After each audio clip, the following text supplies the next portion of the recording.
Thanks for staying with us. You're watching TVC Breakfast. So, ensuring persons living with disabilities are included in the civic space is vital for promoting equality. And this encompasses equal access to information, opportunities, and decision-making processes, as well as representation and participation in governance, politics, and community activities. Social inclusion is also essential, as breaking stereotypes and stigma surrounding disabilities and fostering supportive environment and social connections can profoundly empower individuals with disabilities to create a more inclusive civic space. Implementing disability inclusive policies and laws, ensuring accessibility standards in urban planning and infrastructure, as well as promoting digital accessibility in civic engagement platforms are crucial. Joining us now in the studio for this conversation is Tosin Aniramu. She's the program assistant at the Center for Citizens with Disabilities, and we thank you very much for coming on the program today. Let's begin with the basics. You're an advocate and you're a stakeholder in the field. How is the civic space like? What's it like for persons living with disabilities at the moment? Okay, thank you so much. Good morning. It's good to be here on the show.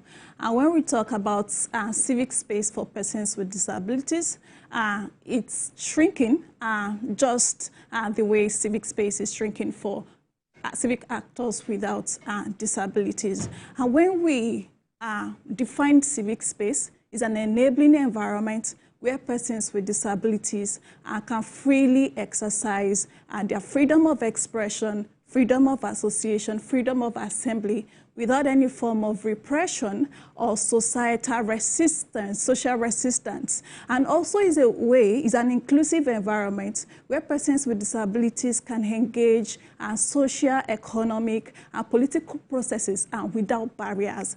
But if we are to look at all of these and weigh it by the reality, we can say that civic space is being narrowed on a daily basis for persons with disabilities. And it's very evident in the last End Bad Governance protest, where a media reporter with disability was being brutalized by the police force, by policemen. And you begin to question, why should policemen brutalize someone on a wheelchair?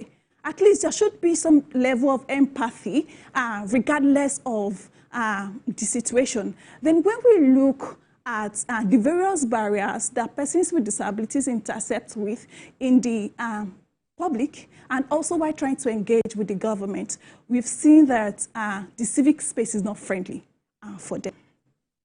Right. And what are the factors? Or even before we get there, you said generally the civic space is shrinking. Yeah. And when you narrow it down to persons with disabilities, it's equally, that's the picture that you painted. But what are the factors from what you see? What's bringing about these factors? Okay, so when we look at the civic space, it's a way to hold government accountable. It's also a way to hold the larger structure accountable. But oftentimes, government can be a bit resistant to change, resistant to public opinions. So in the bid of making sure that governance is stable in the name of national security, we've seen government try to resist civic actors and non-governmental organizations, civil society organizations, human rights defenders from engaging them in conversations that would promote national development. When you see civic actors, we are not rebels. We are only trying to provide feedback to the government. We are trying to engage them on what they can do better to make their tenure impactful for the public. But the factors, possibly I can't say, possibly the government does not understand the role of the civic space. They do not know that it's for the betterment of their government, not just selfish interests of the civic actors. And then when we also look at other factors, we see a lot of misinterpreted understanding of civic space. Even among the citizens, you would see anti-protesters group saying, oh, we do not endorse this kind of protest, even when peaceful protests are being done. Is that the same for persons with disabilities? Definitely. In fact, it was, because people would say, you are disabled already. What are you looking for? They are troublemakers. What are they? Instead of seeking refuge, you are already disabled. You are already challenged. Why shouldn't you consider your security above whatever interest you are pursuing? So it was for persons with disabilities. Right. All right. So you talked about a journalist who is living with disability that was harassed during a protest. But do you have a sense that our security forces generally are not well trained to address issues of people living with disability when they see them? Okay, yeah, I would say that generally, security agencies lack capacity to deal with persons with disabilities. Not that they are not trained, they lack the capacity. Yeah, there's a difference. At some point, we trained some of them. For instance, last year, we trained justice providers, including police force, the Nigeria Security Civil Defense Corps, on how to treat persons with disability, on the human rights model and approach to view disability, and also provide specialized services for persons with disabilities. Even when they're found in conflict with the law? Not in conflict with the law. So when we see issues like this, then we begin to query what level of empathy do you have? This is not just about training, at least about humanity. You should understand that when you see a person with disabilities, there should be some level of empathy to say, oh, how can I help you? How can I ensure that your safety is being guaranteed? Because police are mandated to ensure peace and security in the community. And when they see vulnerable groups, there should be a high level of interest and eagerness to support that person and to assist that person. So I would say is, yeah, it could be a bit of training, but I think is more of individual, More of individual, but these individuals are in the force. Definitely. And so how often do groups like yours carry out these kinds of trainings for them? Okay, so oftentimes, minimum of once per year, we would have programs that bring in people in the security arms of the government to make sure that we train them. Last month, we invited some members of the Nigerian Security Civil Defense Corps to attend our program, where we also trained them on disability rights and also civic engagement and how they can protect them. And we also make sure that we strengthen relationship between persons with disability in grassroots awareness with the security agencies, such that if their rights are being violated, they can walk into their offices to report violation and access justice. Yeah, so we conduct training. We have different programs that are targeted at empowering security personnel with disability-inclusive specialized services. Right. So there is now a Disability Act, Disability Prohibition Act, Discrimination Prohibition Act, and all of that. But would you count that as one of the milestones, or is it all negativity?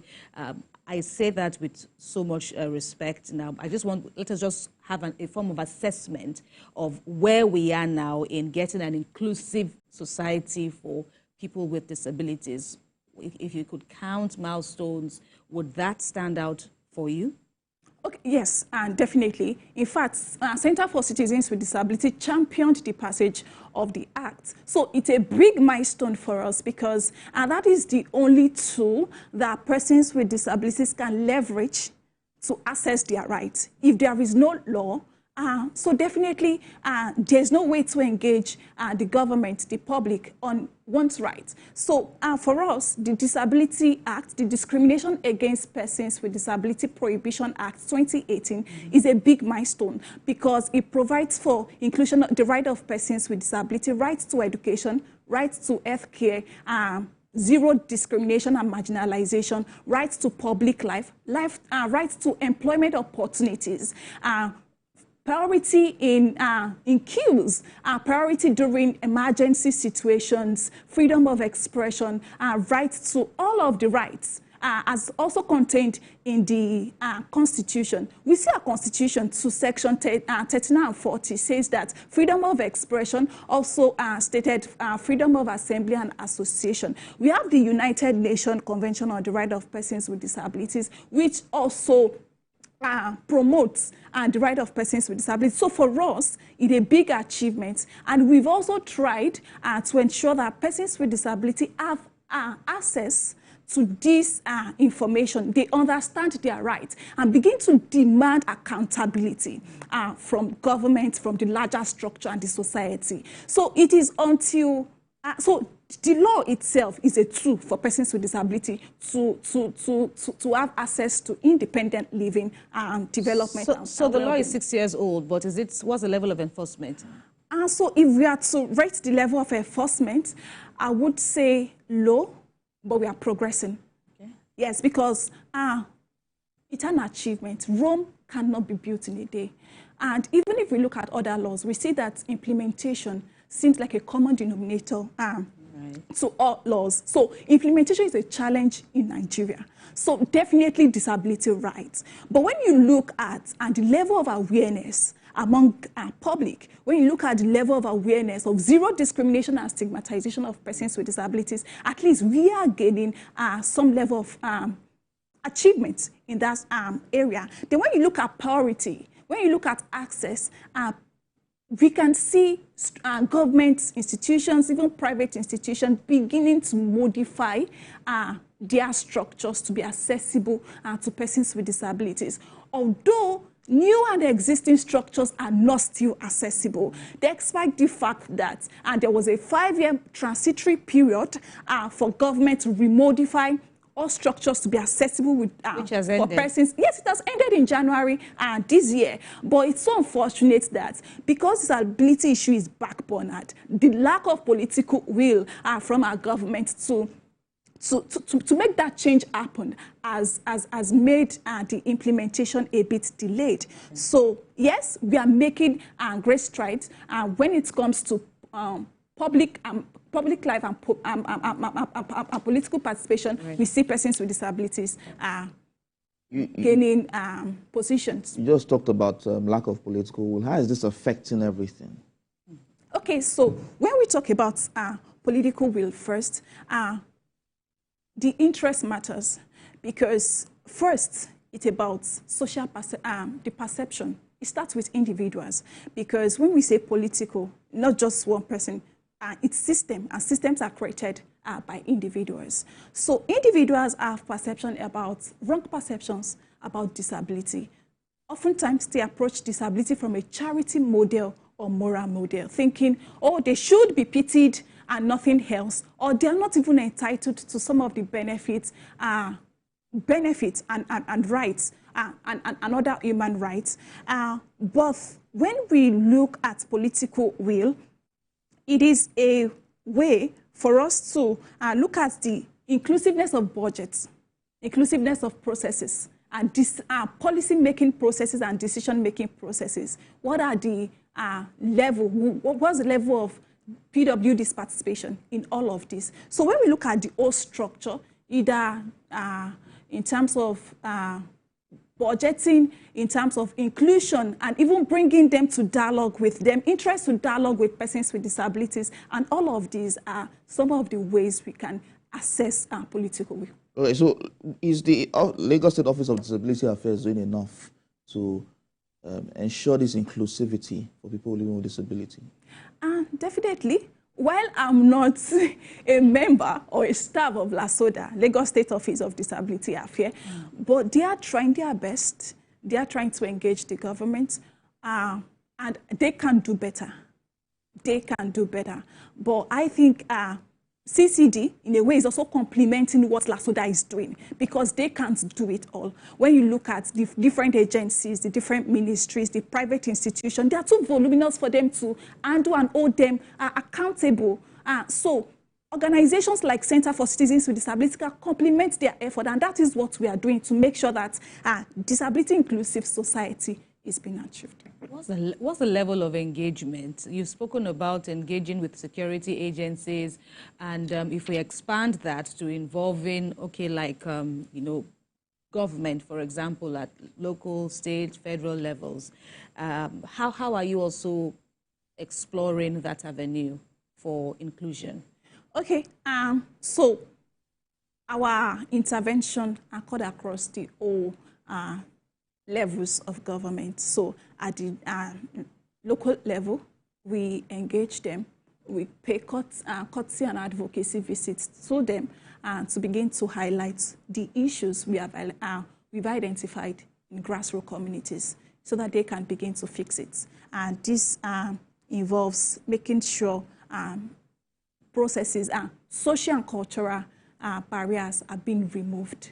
The social norms that perpetuate injustice against persons with disabilities are being removed, and ensure that services at the local level are accessible to persons with disabilities. And we also engage the state government. We've engaged different ministries, Lagos State Ministries, Lagos State Ministry of Justice, Lagos State High Courts, we've engaged them. We've engaged LASODA. We've engaged different Ministry of Education, Ministry of Health.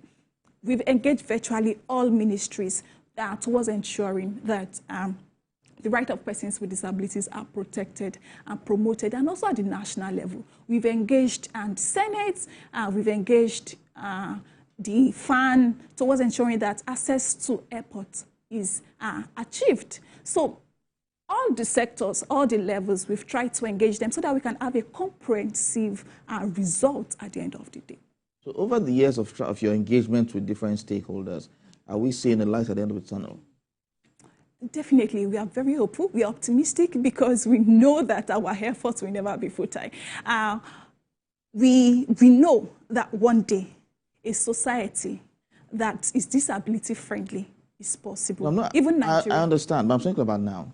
Are now, you seeing, like in the next, are you seeing that there's something being done to aid people living with disabilities in different areas, like you mentioned, the airports, government offices, private investments, and all of that? Definitely. All of our interventions are being attended by different results, like outstanding results. When we talk about the airports, there were airlines that made sure that they did priority boarding for their passengers. They ensure that they avoid carrying them like bag of rice, ensuring the direct access into the aircraft. Then we've seen them also modifying their structures to be accessible for persons with disabilities. So definitely, from time to time, we record change, and we know that over time, it will accumulate to something bigger for the disability community. Tosin Aniramu of the Center for Citizens with Disabilities, we thank you very much for speaking with us. Thank you.